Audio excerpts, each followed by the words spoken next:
Hoy en el tercer estado vamos a hablar de un tema directamente democrático. Vamos a hablar de las venas de la democracia en Colombia, teniendo en cuenta lo que se avecina en los próximos meses con las votaciones de Congreso, Cámara de Representantes y posteriormente las presidenciales. Eso es de suma importancia teniendo en cuenta que Colombia inició con una votación netamente de papelitos en plazas públicas, algunas veces en iglesias, otras en mercados públicos. Y vamos a hacer un breve recorrido de esa historia en aquel momento, hace poco más de 200 años ya casi, al día de hoy, en el que una X en un tarjetón significa la forma más rebelde que puede tener un ciudadano, debido a que va a mandar, a elegir y no a que se le imponga. Esto es de suma importancia porque tenemos una sociedad que se sigue absteniendo mucho referente a votar, a elegir, a saber, ya sea por disgusto, ya sea por desinterés, desilusión o simplemente ignorancia o física pereza. Puede suceder. Es por esto que vamos a hacer un relato de la historia del voto en Colombia. Vamos a hablar cómo surgió, por qué ha surgido y cómo hemos terminado en este sistema tan complejo en el que un tarjetón a través de una X determina el rumbo de 50 millones de habitantes en un país tan grande como lo es Colombia. Acompáñenme en este recorrido del tercer estado y del voto popular si usted quiere saber más de esto. Sígame. Es por eso que para poder entender qué es el voto, vamos a hacerlo de una forma de ejemplo. Si usted ha visto un conjunto donde se rige por propiedad horizontal, hay una asamblea anual en la cual se discuten temas y se hacen votaciones para elegir ya sea el tesorero, el administrador o la junta de personas que se encargan de mirar la economía del conjunto. Todo esto es algo similar. Colombia es un gran conjunto de vecinos, donde cada uno está en un constante conflicto, discusión, formas deliberadas de poder tener una forma de discutir con alguien más. Todo esto es igual a un conjunto, vecinos ruidosos, ustedes ya bien con uno que otro vecino. Así funciona Colombia como sociedad en este momento. El voto lo que hace es que evita que actuemos como animales para matarnos por pensamientos o posturas políticas o sociales. Eso es lo que hace el votar. Usted vota para que no haya una violencia, como lo fue hace unas generaciones, que fue la famosa época de la violencia, donde efectivamente por marginalizar grupos o facciones sociales se generaron guerrillas y se generaron conflictos e enfrentamientos en los campos de Colombia. Eso sirve el voto. Jurídicamente hablando, está consagrado en la Constitución en el artículo 40 y en el artículo 258. ¿Esto para qué sirve? Para decir que el voto es un derecho fundamental y es una obligación. No es una concesión al Estado, no es un favor a un gobernante, es un derecho fundamental que usted tiene y que puede ejercer siempre y cuando tenga una mayoría de edad. Este voto es universal. Efectivamente, cualquier persona, sin importar la religión, la raza, la etnia, el género sexual, solamente necesita la condición de ser mayor de edad, más de 18 años. Es directo, usted no tiene un intermediario a la hora de elegir, usted vota por la persona que usted quiere que lo represente y eso es todo, no hay un intermediario. Y es secreto. Nadie sabe usted por quién vota. Adicional a esto, el voto es voluntario. No es usted obligado o coaccionado por el Estado para que usted ejerza su derecho. Solamente puede generar unos beneficios, descuentos, trámites en una cancillería, por ejemplo, reconocimiento si usted está trabajando, le dan mediodía, y en ciertos trámites, si usted menciona que votó y presenta el comprobante de votación, le dan descuentos. Para eso son estos beneficios: incentivar, más no castigar por no hacerlo. Es por esto que Colombia tiene un alto porcentaje de abstención a la hora de votar, ya sea por miedo, desconocimiento, ignorancia o simplemente no querer, porque eso también es su decisión, es su derecho, usted verá si elige o no elige. Sin embargo, tenga en cuenta que si usted no vota, no tiene derecho a opinar. Hay mucha gente en Colombia que critica y habla y raja de uno y de otro político, pero se les pregunta si votaron y a la final nunca votaron. Entonces, ¿de qué se quejan si ustedes no votaron? Es por eso que esto es importante, pero esta votación como la conocemos al día de hoy, como se va a hacer este 8 de marzo y posteriormente en mayo, no nació de la noche a la mañana. Detrás de esa X que usted marca en un tarjetón hay 200 años de historia. Y aquí vamos a hacer un breve relato de etapa por etapa cómo funcionaba, para que entienda la dinámica del privilegio que estas generaciones tienen a la hora de votar en comparación a otras generaciones que precedieron nuestra historia republicana como pueblo y como sociedad. Es por esto que en este viaje vamos a iniciar en 1821 con la Constitución de Cúcuta. ¿Qué sucede en ese momento? Se inicia el primer concepto de votación en nuestra historia republicana. La independencia se había ganado con fusiles, pero no había aún una democracia. Era lo que sucedía en aquella época. En aquella época nace el voto censitario. Esto no censuraba opiniones, censuraba personas. Es decir, solo podrían votar hombres mayores de 21 años que demostrasen que eran dueños de propiedades, que estuviesen alfabetizados, es decir, tuviesen educación, en un país donde mayoritariamente la gente no tenía educación, es decir, una idea de democracia para élites, gente con dinero, recursos, hombres y educados.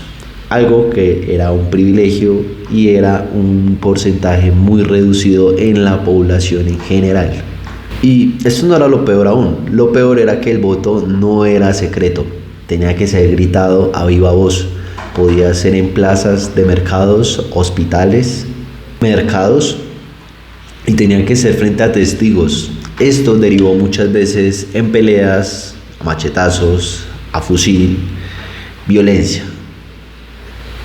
Nuestra historia ha estado permeada por esa palabra, violencia, por el simple hecho de no poder compartir la opinión de otro. Es un tema muy complejo. Al día de hoy se ha ido menguando esta idea de violentar al otro por pensar diferente en su aspecto físico, pero aún así se sigue generando a través de redes sociales, a través de medios de comunicación, ya sea atacando a la persona moralmente, personalmente, con su vida privada o tratando de destruirla económicamente. Es un tema muy delicado porque Colombia se mata por este tipo de asuntos, por eso no se puede tomar a la ligera y por eso muchas veces ni siquiera se habla de esto, porque ya puede generar un aburrimiento o una precaución para evitar perder la vida, teniendo en cuenta en qué parte de Colombia usted se encuentre. No sería lo mismo que usted hable de política en Bogotá, tranquilamente, en un café, a que lo hable en Medellín, a que lo hable en Cali, a que lo hable en el Casanare, o a que lo hable en Caquetá, o a que lo hable en La Guajira, o que lo hable en Nariño, que lo hable en el Putumayo. Todos estos contextos, llanuras, planicies, diferentes latitudes de esta multicultural sociedad que tenemos, puede generar escozor, molestia y reacción, muchas veces violenta. Es por esto que hay que hablar de esos temas. No podemos seguir con los ojos vendados, haciéndonos los de la vista gorda, pensando que no pasa. Y si lo hacemos, seguramente encontraremos una solución o normalizaremos hablar de este tipo de asuntos sin necesidad de perder la vida. Es por eso que historiadores como Marco Palacio y Frank Stanford documentaron que en aquel siglo XVIII, preludio al XIX, lo que hubo fue más una extensión de una guerra civil que una verdadera democracia. Eso era Colombia después de sus primera constitución en 1821 con la Constitución de Cúcuta. Es por esto que vamos ahora a mencionar cuál fue la primera ruptura de quitar la palabra política y las decisiones de mando a las élites, porque eran a todas luces terratenientes, gente con dinero, gente con propiedades, gente educada y hombres. Una sociedad misógina, violenta y totalmente excluyente. Excluye a la diversidad que la caracteriza. Eso ha sido la historia de Colombia. Es entonces cuando, en 1936, con el presidente López Pumarejo, se elimina el requisito de tener propiedad. Es decir, los pobres, que era la inmensa mayoría, podían votar, pero ojo, seguían siendo solamente los hombres. Esto ayuda a quitarle un poco el control y el monopolio a las oligarquías y a estos manzanillos, élites con apellidos hereditarios que el día de hoy todavía los escuchamos como un rezago amargo de la historia, que se sienten dueños y se sienten aún con derecho divino per se a ser parte de la vida política y de mando de Colombia, ya sea un Lleras, ya sea un Holguín, ya sea un Santos, y de esta índole de nombres de abolengo, de apellidos, que sienten su derecho divino a poder opinar y participar en la vida política, ya sea que se sientan o no, ellos están ahí aún. Es por eso que tenemos que ir hablando de la votación y de la concientización de votar y de elegir para poder ir sacando a estas gentes de estos puestos públicos para que nos dejen de costar tanto dinero. Posterior a estos actos y a esta inclusión de los hombres sin dinero, sin propiedades, llega un hito en la historia política, cultural, jurídica y femenina de la historia de Colombia. Y es de 1954 a 1957. En el régimen del general Rojas Pinilla se promueve el acto legislativo 03 en 1954, que promueve el voto de la mujer, porque en esa época aún la mitad de la población seguía siendo excluida de votar. Es decir, las mujeres solamente podían ser sujetas de sus maridos y de sus padres o de sus hermanos en el efecto, pero no tenían voto y no podían elegir. Muchas veces ni siquiera podían ser dueñas de algo porque tenían que tener el permiso o la aquiescencia del padre de familia o del marido. Así de misógina era la sociedad en aquella época, pero pues tenemos que ser objetivos, era lo que en esa época era lo normal. Al día de hoy suena algo aberrante, pero en aquella época era lo normal. Es por esto que el general Rojas Pinilla empieza a hacer con este acto legislativo 03 a promover el voto de la mujer, y es hasta el 1 de diciembre de 1957 cuando se genera un plebiscito y por primera vez en Colombia salen las mujeres a votar, a elegir, ya no como acompañantes, ya no simplemente como observadoras, sino como sujetos políticos y jurídicos totalmente válidos. Esa es la importancia del voto de la mujer. Habla ya una parte excluida, y esto hace que Colombia no vuelva a ser la misma desde entonces, y la participación de la mujer cada vez más de forma activa, ya sean puestos de mando políticos o en entidades privadas, vaya escalando y vaya cambiando la dinámica a la forma en la que la conocemos al día de hoy, que aún así no hemos llegado a un punto muy alto, pero ha avanzado bastante. Por último, en este trasegar y en este breve recorrido de la historia del voto, sin entrar en detalles políticos, que son bastantes, de diferente aspecto o de diferente categoría, vamos a hablar del voto juvenil. En 1975, antes de esta fecha, la mayoría de edad se consideraba hasta los 21 años. Después de este año se cambia a 18 años. Esto genera una inclusión enorme de votantes y cambia el panorama y el paradigma de voto en Colombia. Es decir, ya hombres y mujeres con más de 18 años podían votar en Colombia. Es por esto que si lo vemos rápidamente, posterior a esto, tiene mucho sentido con el artículo primero de nuestra actual Constitución. Colombia es un Estado social de derecho, democrático y participativo. El voto ha permitido que podamos reemplazar las balas por tarjetones.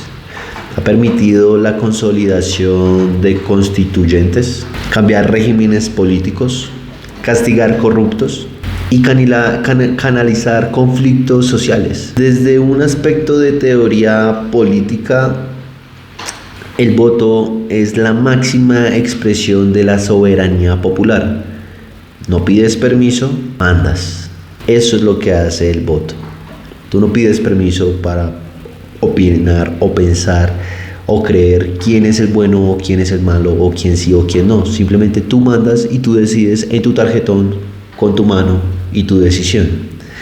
Es esta la forma más civilizada que nos va a permitir superar la violencia y pasar a una era de paz, que es el siguiente capítulo en nuestra historia colombiana. Ya ha sido mucha violencia, ya ha sido muchas camarillas políticas excluyendo a la inmensa mayoría, ya sea por ignorancia o por violencia o por corrupción.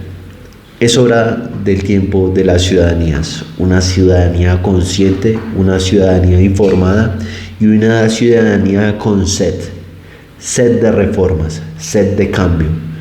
Todos en Colombia sabemos que Colombia es altamente riquísima por sus mares, por sus tierras, sus montañas, por su gente, pero estas camarillas políticas y estas élites nos han llevado del cuello como esclavos y nos han hecho un pueblo paria. Esto ha ido cambiando en los últimos años y ha hecho que la gente tome mayor conciencia a la hora de opinar, a la hora de pensar y a la hora de votar. Es por eso que la importancia de estos espacios, no solamente para contar un hecho histórico, sino para que usted, que está atrás de su pantalla en un acto de rebeldía, piense, opine, pueda sopesar y juzgar cuál es la mejor opción que representa para usted, para los suyos y para Colombia, como vecinos que somos, en ese gran vecindario que llamamos Colombia. Es por ende que vamos a finalizar esto brevemente mencionando la Constitución del 91, el hecho político más importante de Colombia en los últimos 40 años y de su historia republicana, debido a que es la Constitución que al día de hoy nos rige y posiblemente nos vaya a continuar rigiendo. Esta Constitución fue un clamor de la gente para detener la violencia, la corrupción y esas camarillas políticas. Tal vez si usted no lo recuerda o no lo sabía porque no había nacido, antes del 91 solamente habían dos partidos políticos oficiales, el liberal y el conservador, uno rojo y otro azul. Habían otra serie de partidos minoritarios muy pequeños, pero siempre fueron aplastados y nunca tuvieron una real expresión política en el Congreso o en las luchas por la presidencia. Recordemos que esto generó un genocidio político de la Unión Patriótica o el asesinato de diferentes precandidatos presidenciales, como lo fue Galán con el liberalismo, pero con lo que él denominó en aquella época el nuevo liberalismo. No lo que conocemos hoy como la herencia de sus hijos, que parece más el interés personal de ellos, sino un clamor popular a través de esa corriente política, como lo representaron hace más de 30 años Lara Bonilla y el finado Galán, los dos puntualmente. ¿Qué se genera entonces? En las elecciones del 90, posterior a la muerte de Galán, genera un repudio general al narcotráfico, a la violencia, carros bombas, asesinatos selectivos, sicariato. Este concepto de sicario, como lo tenemos al día de hoy, nace en aquella época. Dos muchachos en moto, un DT, sacan un arma, disparan y se van a la luz del día sin que nadie los frene y sin que nadie los detenga, asesinando a diestra y siniestra con total impunidad. Es entonces donde ocurre lo inesperado. Estudiantes, jóvenes, hacen un planteamiento y en esas elecciones del 90 ingresan una papeleta adicional. No era legal, pero sí fue legítima, en la que pidieron cambiar la Constitución. ¿Cuál Constitución? La Constitución de 1886, que tenía más de 100 años de regir en Colombia. Una constitución anacrónica, totalmente presidencialista, donde el presidente tenía unos poderes desbordantes, donde podía elegir gobernantes, podía elegir alcaldes y removerlos a su gusto, donde podía generar estados de conmoción a su gusto, como fue el famoso forma del expresidente Turbay con su estatuto de seguridad, que no era más que sacar ejércitos y policías a dispararle a la gente y a meterle miedo a la gente para que no saliera. Todo esto fue un hartazgo total. Los jóvenes en 1990 sacan esta papeleta y solicitan un nuevo concepto de sociedad, replantearnos para dónde vamos y qué queremos. Es por eso que esta nueva constitución hace 3 aspectos puntuales con el tema de la votación. Eleva el derecho a un derecho fundamental, el voto como derecho fundamental. Crea mecanismos de participación ciudadana y genera organismos de control y vigilancia para la votación, una registraduría nacional y un consejo nacional electoral para que vote, verifiquen esos votos y para que puedan hacerle un control y una vigilancia a la votación y a sus participantes. Es decir, que el voto ya no es un simple trámite, es un derecho fundamental que inclusive puede ser amparado con la acción de tutela, que es el mecanismo revolucionario que trajo la Constitución del 91, una forma directa, sumaria, ágil de reclamar los derechos fundamentales que tanto tiempo fueron saqueados, excluidos y negados a los más vulnerables de la sociedad colombiana, que es la inmensa mayoría, o como lo hemos mencionado en otros capítulos, el tercer estado. Hoy en día, en nuestra época, para estas elecciones, el voto ha cambiado mucho, si lo comparamos como fue en sus orígenes, de ser hombres de 21 años, con tierras, educados. Al día de hoy ha cambiado muchísimo. El voto al día de hoy puede generar curules de paz, es decir, una inclusión a los sectores más afectados por la violencia y tener una representación directa. Ha generado la inclusión de jurisdicciones de representación indígena y afro, comunidades y etnias y razas que habían sido excluidas sistemáticamente del poder político colombiano, y ha generado la participación masiva de ciudadanos. Permite que personas puedan votar y puedan participar por medio de firmas, que es como lo están haciendo ahorita muchos candidatos para desligarse de los partidos corruptos que ya nos tienen fastidiados y hartos. Es por esto que lo último que tenemos es como enemigo la abstención. Si usted, después de ver esto y llegar hasta este punto, no considera importante su voto, negaría 200 años de historia y el esfuerzo de muchas generaciones, tanto de hombres como mujeres, que dieron sus vidas, ya sea perdiéndola o sacrificándola, para que el voto llegue al punto en el que lo tenemos al día de hoy, universal, directo y secreto, que es la herramienta eficaz para evitar que Colombia caiga otra vez en los bucles de la violencia. Después de esto, el gran debate sigue abierto. La historia sigue escribiéndose. ¿Será usted uno más de los que se abstenga de votar? ¿O será usted uno de los que participen y de los que hagan peso para que Colombia pueda realmente llegar a un cambio de justicia social y aquellos que somos del tercer estado podamos tener una vida digna y por primera vez en 200 años de historia tener una época que podamos llamar la época de la paz? Una época donde los campos de Colombia ya no sean bañados en narcotráfico y sangre, sino sea bañado en turismo y vida, donde nuestros hijos, nuestros nietos puedan vivir y desarrollarse a su gusto en plena libertad y no más con la zozobra y el miedo de que hayan ataques en las vías o haya reclutamiento forzado de menores en zonas apartadas del Estado. Es esta la importancia de votar. ¿Votarán por los corruptos, los mismos de siempre que tratan de reencaucharse con primos, esposas, tíos, amigos? ¿O votarán por los representantes del tercer estado, que harán de Colombia esa parte y ese capítulo de la historia? Está en sus manos y está en su decisión. Lo importante es que decida y deje de abstenerse. No tomar decisión es de cobardes. Así que decida y decida conscientemente. Esto es el tercer estado y esta es la verdadera rebeldía. Hablar de lo que la gente no le gusta hablar.